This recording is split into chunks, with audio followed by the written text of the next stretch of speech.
दण्यं दण्डयत्येष सुतमात्मदिशामपि दण्डयत्यात्मजमपि दण्ड्यं धर्मपथे स्थितः। ब्राह्मणों ने अपने हुंकार से वेद को समाप्त किया।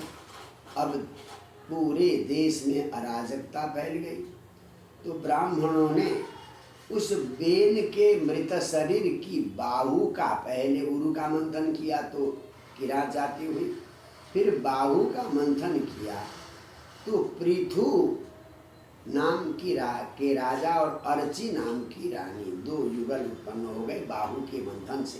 ये ब्राह्मणों में ऐसी शक्ति थी। मृत देह के बाहु के मंथन से ये पृथु राजा हुए। तो पृथु राजा उससे पहले, पृथु से पहले गांव, सड़क आदि की व्यवस्था नहीं थी, शासन प्रशासन की व्यवस्था नहीं थी। आदमी जहाँ जगह मिली वहीं पर रहता था, वहीं पर खाता पीता था। तो गांव, सड़क, सिंचाई, खेती आदि की सारी व्यवस्था राजा पृथु ने की है, ऐसा माना जाता है। तो पृथु के बारे में कहते हैं न अदण्यम दंडयति ऐसा। बेशक शत्रु का पुत्र हो, आत्मद्वेषाम सुतम अपि, शत्रु का पुत्र हो, अगर वो दंडनीय अपराध उसने नहीं किया तो उसे दंड नहीं देता था।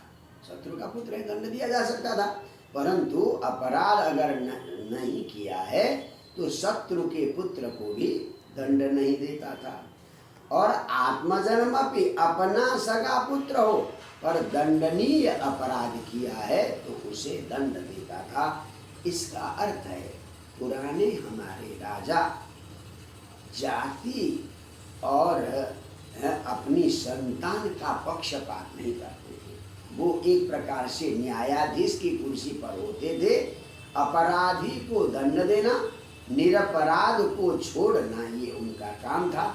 तो इस प्रकार से राजा के गुण में ये शामिल है कि वो अदंडनीय लोगों को दंड नहीं देता था और दंडनीय व्यक्ति को चाहे अपना ही पुत्र क्यों न हो छोड़ता नहीं था।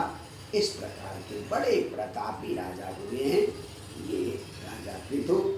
इन्होंने पृथ्वी को भी नियंत्रण में लिया, पृथ्वी का दोहन किया। ये कहानी आप पढ़ चुके हैं।